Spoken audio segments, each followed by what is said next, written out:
پاکستان اس وقت وجود نہیں رکھتا تھا، یاد رکھیے گا، لیکن حدیث مبارکہ میں جب اس خطے کا ذکر کیا گیا ہے تو 4 الفاظ استعمال فرمائے گئے ہیں۔ سیدی رسول اللہ نے لفظ ہند استعمال فرمایا ہے۔ سیدی رسول اللہ کی بڑی مشہور حدیث شریف ہے جس کا مفہوم ہے کہ میں عرب ہوں لیکن عرب مجھ میں سے نہیں، میں ہند میں سے نہیں ہوں لیکن ہند مجھ میں ہے۔ بڑی مشہور ماشاءاللہ خوبصورت ترین حدیث ہے۔ پھر ایک حدیث ہے جو آپ نے فرمایا کہ مجھے ہند کی طرف سے ٹھنڈی ہوا آتی ہے، جس پر اقبال کا مشہور شعر ہے جیسے میرے عرب کو آئی ٹھنڈی ہوا جہاں سے، میرا وطن وہی ہے، میرا وطن وہی ہے۔ تو ہند کی ایک اصطلاح ہے جو سیدی رسول اللہ استعمال فرماتے رہے، غزوہ ہند آپ نے استعمال فرمائی ہے۔ دوسری اصطلاح جو آپ نے اس خطے کے لیے استعمال فرمائی ہے وہ سندھ ہے۔ ایک حدیث شریف ہے جس میں آپ نے فرمایا کہ میری فوج کے لشکر سندھ اور ہند پر حملے کریں گے۔ تو سندھ، محمد بن قاسم آپ کو یاد ہے وہ سندھ پر آئے تھے، اور اس وقت سندھ تقریباً آدھا پاکستان تھا۔ محمد بن قاسم ملتان تک تشریف لائے تھے اور یہ علاقہ آپ نے فتح کیا تھا۔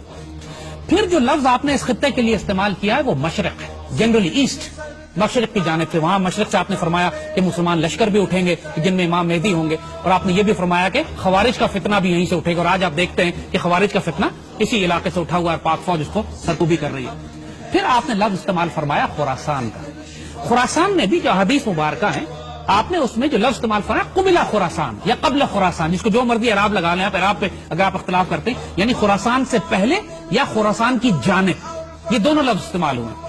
اور ایک آدھ حدیث میں خراسان کا لفظ بھی استعمال ہوا ہے، جو پاکستان کا شمالی حصہ ہے، بلوچستان سے لے کر پورا ہمارا فرنٹیئر ٹرائبل ایریا سے لے کے پورا ناردرن پاکستان، یہ بھی خراسان ہے۔ سو اگر آپ تینوں ڈیفینیشن لے لیں، ترجمہ لے لیں کہ خراسان لے لیں، خراسان کی جانب لے لیں، خراسان سے پہلے لے لیں، جو بھی ترجمہ آپ لیتے ہیں اس میں سارا شمالی پاکستان شامل ہو جاتا ہے۔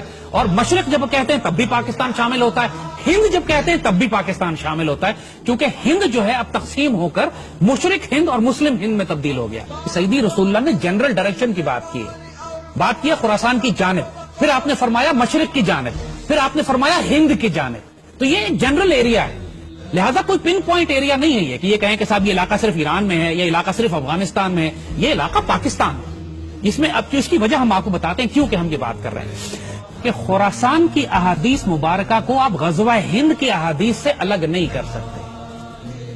آپ کسی صورت میں حضور صلی اللہ علیہ وسلم کی وہ احادیث مبارکہ جو سیدی رسول اللہ نے ہند کے بارے میں فرمائی ہیں ان کو، کیونکہ یہ سارا علاقہ ایک ہی ہے، ہند، مشرق اور خراسان یہ ایک پیکج ہے، اور احادیث مبارکہ اس میں آپس میں جڑی ہوئی ہیں۔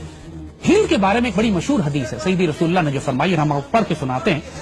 حضرت ابو ہریرہ رضی اللہ تعالیٰ عنہ سے روایت ہے کہ سیدی نے ہندوستان کا تذکرہ کیا اور فرمایا ضرور تمہارا ایک لشکر ہندوستان سے جنگ کرے گا اور اللہ ان مجاہدین کو فتح عطا فرمائے گا، حتیٰ کہ مجاہدین ان ہندو بادشاہوں کو بیڑیوں میں جکڑ کر لائیں گے، اور اللہ اس عظیم جہاد کی برکت سے ان مجاہدین کی مغفرت فرمائے گا۔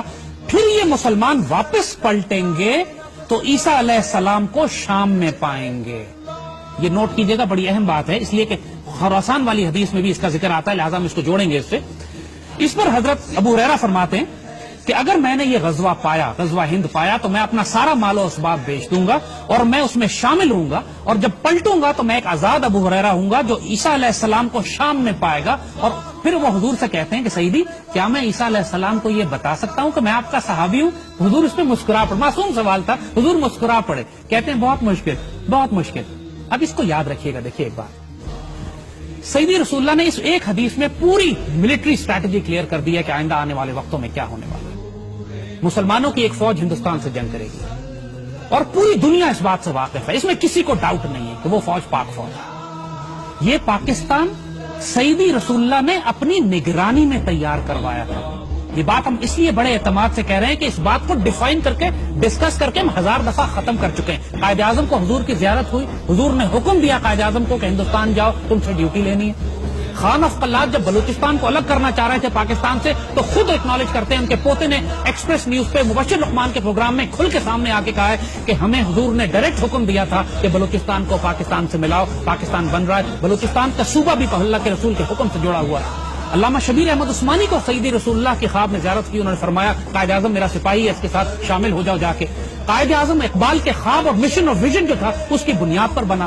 نعمت اللہ شاہ ولی نے آج سے 600 سال پہلے جب بشارتیں دی ہیں اس خطے کے حوالے سے تو انہوں نے مومنان غربی کا ذکر کیا ہے، مغربی پاکستان کے مسلمان جو ہیں وہ ہندوستان پر فاتحانہ غازیانہ قبضہ کریں گے۔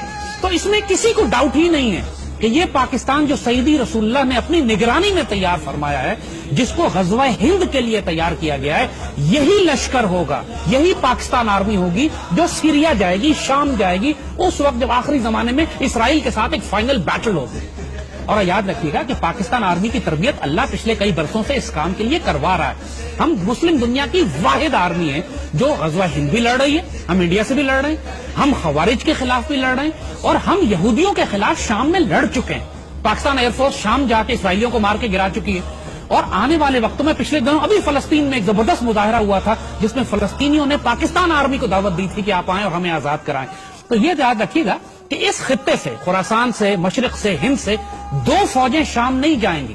حضور نے جب خراسان والی فوج کا ذکر کیا ہے تو وہاں بھی حضور نے فرمایا کہ خراسان سے ایک فوج اٹھے گی جس کے اندر امام مہدی ہوں گے، وہ فوج شام میں جائے گی۔ ایک حدیث شریف ہے، ہم آپ کو بتائیں، بڑی اہم حدیث شریف ہے۔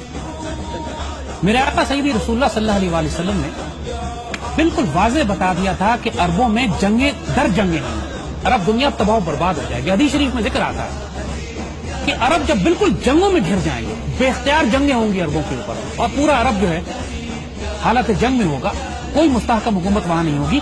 اس وقت حضور نے فرمایا، ایک حدیث شریف ہے کہ اللہ تعالیٰ غیر عرب قوم میں سے ایک فوج اٹھائے گا جس میں عربوں سے زیادہ شہسوار فائٹر ہوں گے، تگڑے فائٹر ہوں گے، اور اس قوم کا اسلحہ عربوں سے زیادہ طاقتور ہوگا۔ تو نوٹ کیجئے کہ پوری عرب دنیا میں سب سے زیادہ خوبصورت فائٹر پاکستان میں ہے، اور پاکستان اس دنیا کا واحد مسلمان غیر عرب مسلمان ملک ہے جس کے پاس ایٹمی ہتھیار ہیں۔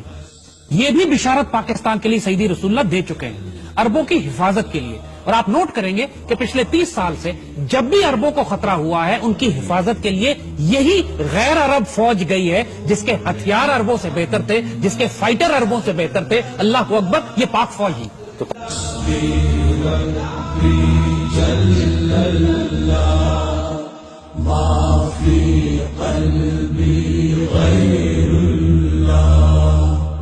نور محمد صلی اللہ لا